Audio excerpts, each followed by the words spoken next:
80% of the water infrastructure shattered, and essential ecosystems wiped out by half.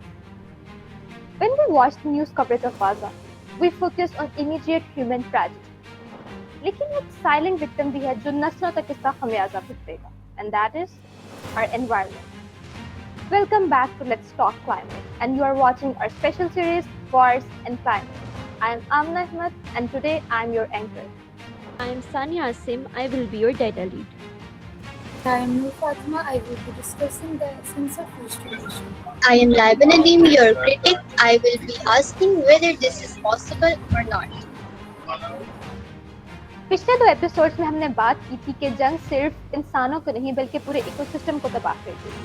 And specifically, we talked about the heartbreaking situation in Gaza, where the toxic impacts of war will last for decades. But today, we are shifting our focus from destruction to the solution.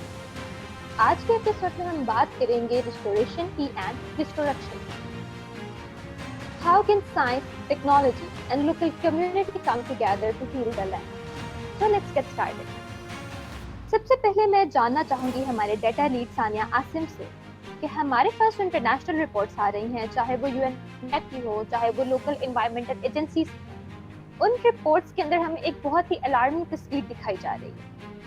For someone who are trying to understand the baseline of what are we dealing with right now, what does the data actually say about the Gaza's environmental footprint? Over to you, Sania. Thank you, Amna Ahmed. Numbers देख के दिल दहल जाता है. गजा में होने वाली war एक environmental catastrophe है. इस वॉर ने 37 टन टिब्बी स्टोर है, जो कि पिछले 16 साल में होने वाले कॉन्फ्लिक्ट से 14 गुना ज़्यादा है. 70% water treatment plants, sewage line destroyed हो चुकी हैं. गजा के 54 रिजर्वायर और पंपिंग फैसिलिटीज़ में सिर्फ 9 एक्टिव हैं. साफ पानी गजा स्ट्रिप के अंदर नहीं जा सकता, और जो अंदर अनट्रीटेड पानी है उसको ऐसे ही नेचुरल रिसोर्सेज में डिस्चार्ज किया जा रहा है. इससे वहाँ की इंडस्ट्रीज़ को ये परमिट भी मिल गया है कि वो अपना वेस्ट अनट्रीटेड ही वहाँ की आबादी में डिस्चार्ज करते हैं. हैबिटेट डिस्ट्रक्शन को देखें तो पैलेस्टीन 3% बायोडाइवर्सिटी रखता है ग्लोबली. दूसरा ये कि कॉन्फ्लिक्ट जोन यानी गजा में गजा उल्कोफ वादी गजा नेचर रिजर्व भी है, जो कि प्रोटेक्टेड साइट्स हैं, और ये एक ऐसे सेंसिटिव इकोसिस्टम है जो कि अगर डैमेज हो गए तो इनको रिस्टोर करना बहुत ही ज़्यादा मुश्किल होगा. देन फिर कॉन्फ्लिक्ट जोन्स फ्रेगमेंटेशन का बाइस बनते हैं, जो कि मज़ीद बायोडाइवर्सिटी का लॉस होता है. ना सिर्फ ये बल्कि डिफॉरेस्टेशन एक लीडिंग इम्पैक्ट है वॉर का. तो यूनेप के मुताबिक इन सब सेंसिटिव एरियाज़ की रिस्टोरेशन डेकेड ले सकती है. Decades. That is deeply terrifying. यानी कि जब जंगें रुक भी जाएंगी तब भी मिट्टी और पानी आने वाली नस्लों तक के लिए जहर उगलते रहेंगे. अगर आप बात कर रही हैं रिस्टोरेशन की, तो ये रिस्टोरेशन क्या अमल है? मैं हमारे रिस्टोरेशन लेंस से पूछना चाहूँगी कि क्या वो हमारे व्यूअर्स को बता सकते हैं कि रिस्टोरेशन क्या है? रिस्टोरेशन सिर्फ बिल्डिंग्स दोबारा बनाने का नाम नहीं है.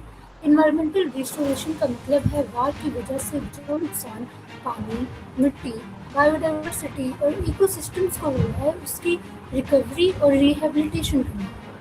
एकेडमिक रिसर्च के मुताबिक इन्वायरमेंट वार का साइलेंट विक्टिम होता है.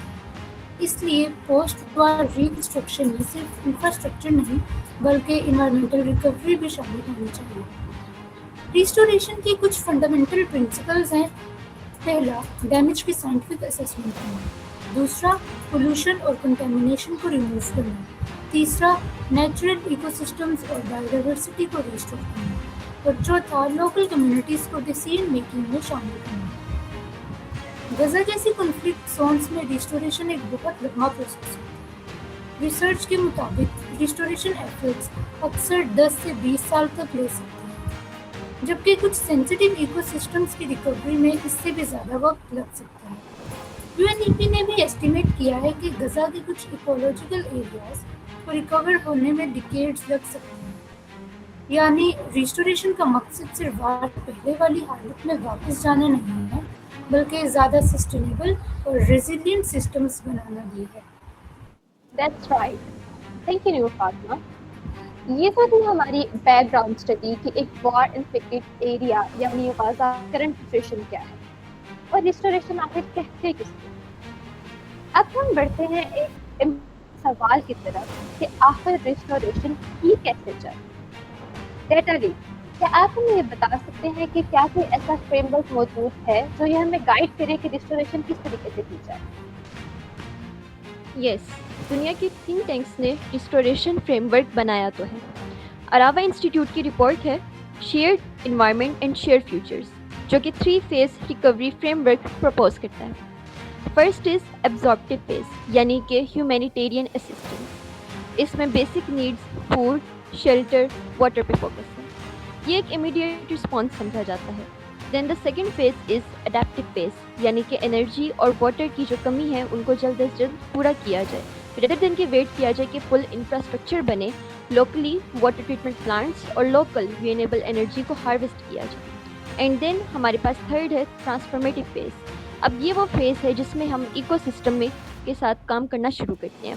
सो पहली 2 फेज़ हमारे पास जो हमारी लोकल कम्युनिटी थी उसको अपलिफ्ट करने के लिए थी।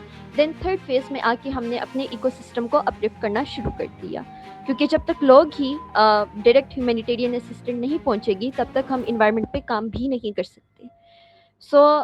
लेकिन कुछ रिपोर्ट्स के मुताबिक अब जो इन्वायरमेंटल रिपोर्ट्स हैं उनको फर्स्ट फेज़ में ही असेसमेंट के लिए स्टार्ट कर दिया जाता है।